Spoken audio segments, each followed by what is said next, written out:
Flights bound for the Murtala Mohammed International Airport in Lagos have for some time been diverted to other airports in neighboring countries, particularly Accra, Ghana, because of a malfunctioning instrument landing system needed for almost zero visibility landing. The persisting poor weather has actually taken a big toll on the operations of international airlines seeking to explore the limitless possibilities of the Nigerian market.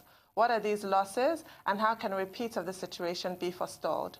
For this, we're now being joined here by Olu Ohunayo, a member of the Aviation Roundtable and Executive Director of Zenith Travels. Good morning. Thank you for joining us. Good morning. Good morning. Well, let's start with this instrument landing system. Is it a standard thing for the instrument landing system at a major airport not to work? Because, in fact, what we hear, given the apology that has been offered by the Ministry of Aviation, is that they were trying to upgrade the instrument landing system at the Murtala Mohammed Airport, ILS-2, they call it, with an ILS-3. And they've not been able to do that because they say certain components in the recently procured, purchased ILS-3 are not there. Something they just acquired newly, and certain components are missing.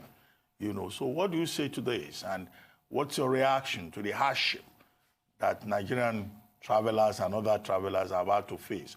Some of them are about to be diverted to Accra, some to Abuja. And the Ministry of Aviation had the effrontery to say that those flights should be diverted to Abuja. What are we dealing with here? Negligence, incompetence, or just lack of sensitivity? Well, I think everything put together, you just ended it with that summary of those three words that you have used. When the ministry begins to come out to apologize, then where do you start the repairs, the punishments, and reprimanding the appropriate department from? Because when it comes to the instrument landing system, is strictly the job of the Nigerian Airspace Management Agency. Now, we've not heard from them. Is the minister that is coming to talk to the public now, apologizing? Look, for me, that the apology is belated. You know, because when you plan and do your things well, you will not fall into this stage. And that's because there's been so much interference from the ministry in the duties, in procurement of materials, and other things that are meant to allow these agencies to be independent. Now, you bought this instrument landing system, top grade category 3 instrument landing system. They're supposed to allow airlines to land at zero visibility. But what went wrong here was that, one, apart from the company that they've owned up, part of the company of something that's supposed to be brand new, that is not functioning well, you also have an issue whereby you did not plan or time the placement of those materials. You removed the one that was functioning and put the one that was not, that you had not tested, you had not calibrated at a time when you know the weather will be inclement, and that is why we got ourselves in that situation. The second runway that we have been available does not have runway lights after all these. While we are spending so much money to go and get the other equipment that are not really necessary, you know, we have bought a calibrated an aircraft that's supposed to be used to calibrate that ILS. And yet the second runway in Lagos, the alternate runway that will have been used for landing, does not have lights that could be used to land at night when sunset. So that's why we got ourselves in that mess. And it was an embarrassment for the whole industry. Yes, you've painted a vivid picture of absolute ham-fistedness, quite frankly. So let's start counting the costs. In terms of revenue, what has this cost the aviation agencies, airlines, and passengers? And we also look at the intangible but priceless national pride. What has this cost Nigeria on the aviation scene internationally? I think we should just leave the agencies, because the agencies are part of the government. Let them see how they can recoup their own losses. But for me, we should start with the Nigerian passengers. And like you said, the image. We lost a lot with what happened in the last day. This started in December, and there was no solution. They had to run to a second that we are avoiding, a West African company, to come and do the calibration. The calibration will be ready in the next 2-3 days. We'll be back to, but sincerely, we were disappointed. When you look at the cost, for the foreign airlines, we are looking conservatively about 5 million euros. When you look at diversion, cost of fueling, accommodation, feeding, then transportation of some of those passengers. And you know, some of those passengers also, for the passengers, some of them lost their connecting flight. There was a sick passenger that died, that was not reported. You know, because of this, because of what happened. Then you have some passengers that are still stranded in Ghana now, trying to get on the plane to Nigeria. Then imagine what came to Ghana. Ghana had all the hotels fully booked, and they had to take passengers from Ghana to Dakar. Then you wonder, in a country that has about 4 or 5 international airports, why were these airlines going to a neighboring country when they could land in other international airports in Nigeria? Abuja did not have that problem. Kano did not have that problem. So Port Harcourt did not have that problem. Why were they diverted to other countries? It comes back to us here. What were we doing? What were we doing to help those airlines from leaving our airspace to another airspace for another country to make so much money? And it's ridiculous when I saw the minister saying, "Yeah, just approved Qatar Airways to land in Abuja as alternate airport." It is a given. They don't need any approval. Yeah. It's a given. Because when you submit, there's always the alternate, and unfortunately for us, the alternate to Lagos is Ilorin Airport. But the Ilorin Airport is called international. It does not operate 24 hours. And because it does not operate 24 hours, it only operates 24 hours during the Hajj operations. Any of that, and in this period, they would have allowed Ilorin to open for 24 hours to save us from that embarrassment. Again, Ilorin might not have hotels, and then maybe failing for the airlines. But some of the smaller airlines, our ET can afford to go there. If the bigger ones refuse to go there, they can go to Abuja. But today we lost all those revenue, discomforted Nigerians to the neighboring country. I think we poorly handled it, and rather than let this pass by, I think the government should really look at what has happened. But you see, when you look at what has happened in the security department, what is happening with the security chiefs, you begin to say, you'll just be screaming for nothing. If the one that we see every day is the same story, not happening, rather than threatening the citizenry, what will happen to the one that happened? What happened to the one in the aviation industry? Certainly, it's a big problem. And what we're seeing here is repetitive sheer incompetency in several ways. I mean, I was in great shock when you mentioned that the alternative runway doesn't have lights working, and that's why it's not in use. Because these things are not rocket science. These are things that can be fixed so easily. These are things that should be taken seriously, yet they're not. Now we're in a situation where several Nigerians and hundreds, thousands are landing in Accra, and you've just described the situation. But the other leg of it as well is, from Accra, they then have to figure out how they're going to get back home. Now, who is responsible? Is it the airline? Is it BA that's responsible for ensuring that Nigerians that they drop in Accra get back to Nigeria? Or is it the Nigerian government that's responsible for ensuring the Nigerians that had to be dropped in Accra are brought back to Nigeria? Who is responsible? And is it legal to just drop people that don't have any other means of getting back to where they actually need to be? The airlines are not stupid, and I can tell you they were responsible all through. Nigeria Airlines benefited from that too, because it is the responsibility of the airlines to transport Nigerians back to Nigeria. The agreement with the airline was from whatever country I come from to Lagos. So you must get me to Lagos. It might take you days, but you must get me to Lagos. And what happened was that they engaged from Nigerian Airlines, Air Peace, Aero, to lift Nigerians from Accra to Lagos. That was done. But, you know, it didn't come up immediately. They too had the problem of landing in Lagos. So it was slow, it was delayed, and then before they could close up some of the negotiations, because the scheduled flights were not there anymore. So they had to call for charter flights, and that they've done. BA have evacuated their passengers. Emirates, some other airlines have done. Most of the foreign airlines that went to Accra have brought the passengers to Lagos. But you know, there was that initial delay because of the conflicting weather report in Lagos. Well, I mean, talking about British Airways. British Airways, there was a British Airways flight that was diverted to the Abuja airport. And there was a report about the distress that the passengers went through. They said, you know, they were in their hundreds, only 2 buses were available. Again, that they were not well treated, and that when there was a plan to bring them to Lagos, they got very short notice. Transportation was not available, and many of them, you know, didn't have enough naira on them or money on them to be able to get to the airport. Now, all these passengers who have suffered, either in the hands of British Airways or any other airline, do they have the right to blame the airlines, considering the fact that it's their own country that disappointed them by not having an instrument landing system that works? And if the blame can go in any direction, what remedies are available to them? or they should just take it in their stride that these things happen? No, not to be caught speaking for BA. I know BA gave the passengers they left behind in Accra a blank check that whatever bills you incur, pass the bill to us. Whatever the passengers went through, their contract was with British Airways, and it's only British Airways they can take to court to determine what level of compensation they want for whatever discomfort they had while they were in Abuja. Again, you know that the flight was not planned. So even the crew and the facilities awaiting in Abuja was not ready for that flight. And look at the time it landed. So some of those, because Abuja is capable of handling those alternate flights if they had come in with a well-planned team. But with what has happened in Lagos, you begin to say maybe others were even scared that they might even get to Abuja and they will not be able to land. Remember, they have about an hour left, the fuel for flying. So they will not, maybe they looked at the risk. I'm sure with the instrument in Accra, I will land.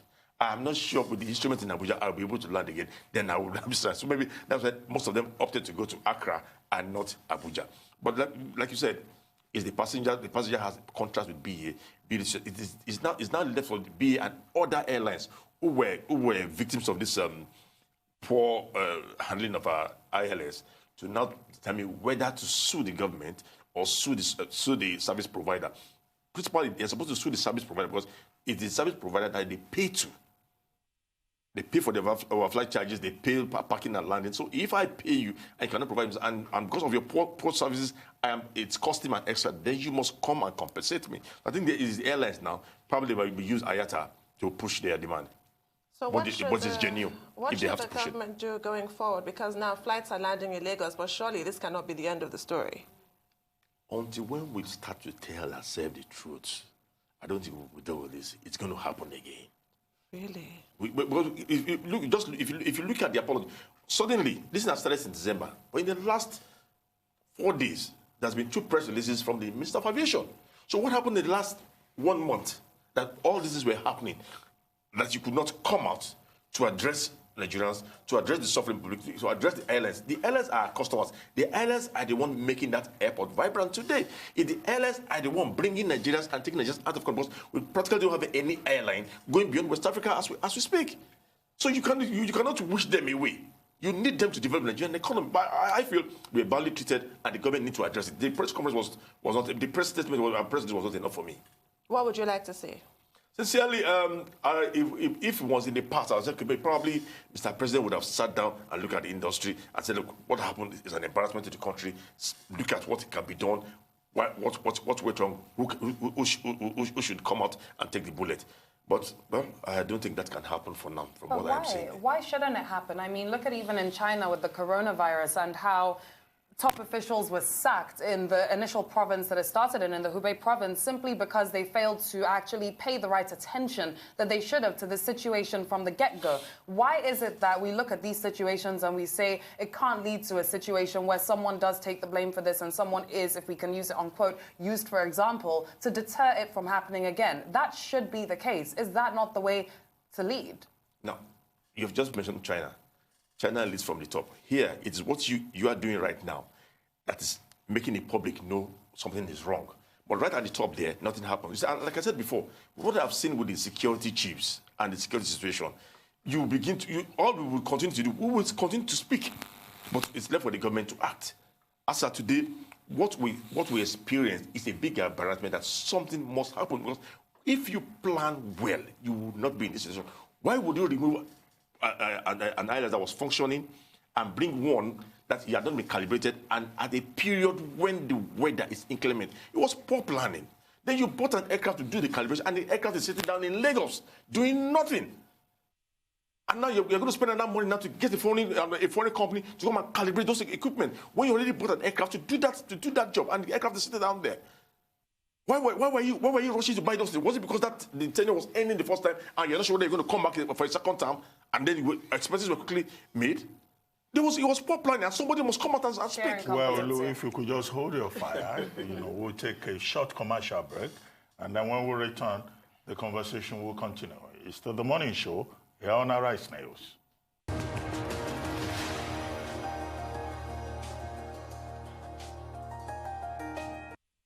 Welcome back to the morning show here on the Arise News channel. Still with us in our Lagos studio is Olu Ohunayo, CEO Zenith Travels and a member of the Aviation Roundtable in Nigeria. Now, Olu, we've looked at the causes of the recent crisis in the aviation sector. We've looked at the effect on passengers, the airlines. We've tried to place the blames in terms of planning, in terms of competence and diligence on the part of the government authorities. Now, what is likely to be the long-term effect of this in terms of the rating of the aviation sector in Nigeria internationally? Do you think we have suffered a great loss of face? And as somebody who is a member of the Aviation Roundtable, what kind of improvements would you like to see in Nigeria's aviation sector? Well, if you look at what is happening in England right now, flights are also being diverted to other countries, neighboring countries in England. Now, there's a storm, Storm Clara, and you can understand that is pure. Storm Dennis. That is weather. But in our own case, yes, we had Harmattan. But if the instrument had been functioning, had been calibrated, we would not have had that crisis. Even if we were going to have, it would be something like delayed flights, but not diversion that became embarrassing. Now we have got to that stage. To my surprise, the same unions in the industry that will go to the toll gate and stop concessionaires from working, that will stop airlines, have kept quiet to this big embarrassment to the country. Now, moving forward, there's a need to reduce the interference of the ministry in the running and the management of the agency. Because if they had not been interfering, this would have been the best time for the ministry to come out now and wail the big stick and say, look, who did this? What went wrong? But you cannot, because you're already part of it. You participate in procurement, you participate in appointing and every other thing. So how do you now come back and put down the stick? But the major issue here, why we are here, is because there was improper planning. That was all. And that's what we should now work on. We must return to this basics. We must take care of our infrastructure. And that's why I look at this scream about a national carrier. A national carrier you want to start and form, it will not operate in isolation. It's going to work within the system. So I expect us to build this national carrier into a national aviation policy that encompasses all other facilities that makes the airline grow, such as the fuel supply, the reduction in fuel supply infrastructure. These are other things that you must put along taxes, regulations. You must work all these things together so that your national carrier can come out. What has happened now is going to affect investment, because people will be looking at, is it this country that cannot provide a runway during an inclement weather? Is it the same place I want to go and get put my aircraft to start business? It was a bad image for us, but I just hope we'll get out of it and rebuild ourselves. To what extent would it help when the different aviation boards are properly constituted? Because right now, their names before the Senate, they haven't been confirmed. Well, I personally, I don't look forward to the boards. I would rather want the CEOs to work, because when you add the boards, you're adding more burden to the agencies and to the industry. All the boards are always politicians. So returning the board to the agencies would not really help the agencies. No, but I mean, the whole but idea of the statutorily board is to have oversight over those, yes, over those. Yes, but reality is different. So that won't make much of a difference. Well, sincerely, I don't think I have so much faith in. But the law says have a board, so let the board come. Okay, and then let's also answer. But the most important thing is the ministry should stay away from the management and the running of the agencies. They should allow them be. This is a period, rather than coming to apologize, this is a period the ministry will have made an inquest and call for the agencies to explain why this happened. But you're already part of them, you cannot hit. Oh, just as a correction, I just heard that they have been confirmed but not inaugurated. Okay, the boards. The boards. Okay. And then also to really answer the question of why the Instrument Landing System 3 hasn't been installed. I mean, we've spoken about the fact that one has been removed without another one being put in, but what exactly is causing this delay? And the bigger picture here as well of climate change, which you briefly mentioned, in aviation. So many airlines are complaining today, and the issue is getting deeper as, of course, climate change is real. How much of an effect is this going to have on Nigeria? How much of an effect do our climate change issues like desertification have on aviation in Nigeria?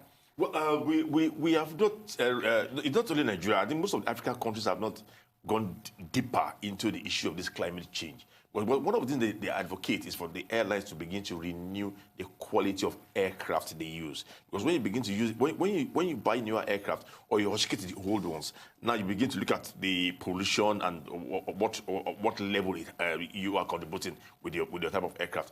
Also, the equipment, ground equipment, and the generally moving from the modernity to technology-driven issues are one of the things that are being pushed in the industry, and they are still being pushed here today. And coming to the ILS you talked about, the ILS is there. It's on ground. But you see, before you use it, you should calibrate it. And on calibrating it, it is certified that it is now good to go. We brought an instrument, and during the process, they found that some components of a new equipment went bad. And I think that's a big liability to both the company that supplied. Some components of a new equipment that we just procured, yes, went you saw bad. it. Yeah. Love to hear it. And that's one of the reasons why the calibration was delayed. Well, Nigeria has signed so many bilateral air service agreements, but we lack the competitive capacity to be able to take advantage of many of those BASAs. And many of our indigenous airlines, why they don't want, the Nigerian route opened up to foreign airlines, maybe from Ethiopia or from some other places. I've been asking the federal government to provide a bailout for the aviation industry to be able to raise the capacity of our local airlines. Do you think that, the idea of a bailout is a good one, particularly at this time, considering the fact that the last time that the federal government of Nigeria attempted a bailout, we didn't see any result. It was like the owners of the airlines just, I don't want to say misappropriated the opportunity. The last bailout was actually, they just used the airlines for that money to come out. But the beneficiaries of that bailout were the banks they were owing. So as the money was coming to the airline, the banks were just there to retrieve their loans. And actually, it was meant to stabilize the banks, who had a lot of debt from the local. It wasn't for the airlines. It was meant to service those debts. So they just gave it to it went through the airlines, but back to the banks that they were owing. Now, for me, what we have today are airlines that are owned by individuals, airlines that do not have their financial books made open or public for the world and you and I to see whether they are doing good or they are doing bad. So why should I use public funds to not stabilize such airlines? Today we have Aero and Arik under the government belt because of the poor management. These airlines collected huge debt from banks owned by Nigerians, but these two airlines are owned by individuals. And today we are in that debt now, and we are still trying to see if we can get the money and stabilize these carriers. And it's on that point that I said, the federal government, if you need to start a national carrier, then use those two airlines to be the beacon. Let them lead the way for the formation of the national carrier. The two airlines today control 50% of the domestic market. And an airline that controls 50% of the domestic market is not an airline you can push aside. Yes, they have their issues, but whatever it is, find a way around it and build a national carrier from these two airlines so we can start competing internationally. Last week, we discussed the most profitable air routes in the world, and London Heathrow featured 5 times in the top 10. It made me wonder, what is the position of Lagos as an air traffic hub in West Africa and Africa as a whole? And do you think this unfortunate incident is going to dent that position? Have we now lost a lot of ground to Ghana? No, I don't think so. What the only thing we might lose is when airlines are departing at times from any part of the world now, Accra now would now be used as the alternate airport at the point of departure. Because of what has happened. So airlines will now probably not start saying, look, I think when we pick Accra, we are sure we are going to land. We are sure we have their facilities. We are sure they're there 24 hours for us. We have a very beautiful airport and hotel. And security. So now we have opened to the world that yes, Accra is safer than Abuja. We have told the world now with what has happened that Accra is safer than Port Harcourt. We have told the world that Accra is safer and you are sure of landing than Kano. That's what has happened now. So I think Accra has benefited a lot from what has happened. Imagine how all the hotels being fully booked and now taking Nigerians all the way to Dakar. Not even looking at Cotonou. Taking Nigerians all the way to Dakar to bring them back to Lagos. It's really bad. Now coming to the route, Lagos will always stand out by virtue of the economy, by virtue of the market, by virtue of the strength. And remember, Nigerians we're not like other African countries, whereby it is the foreigners that constitute the majority of their passengers. It is Nigerians that are majority of the travelers. So we will definitely keep Lagos strong because Nigerians travel and they make. If anybody should be sanctioned for this embarrassment, because you didn't want to say it, but you were hinting at it, who and who should be sanctioned? The Minister of Aviation. No, but you just said that is it Nama? You just asked that me. Is You just asked me now directly, and I've told you the Honourable Minister of Aviation should come How? and take He's not the one responsibility. in charge of the airspace management agency. Since he cannot tell us what went wrong, then he should take it. He should take the bullet.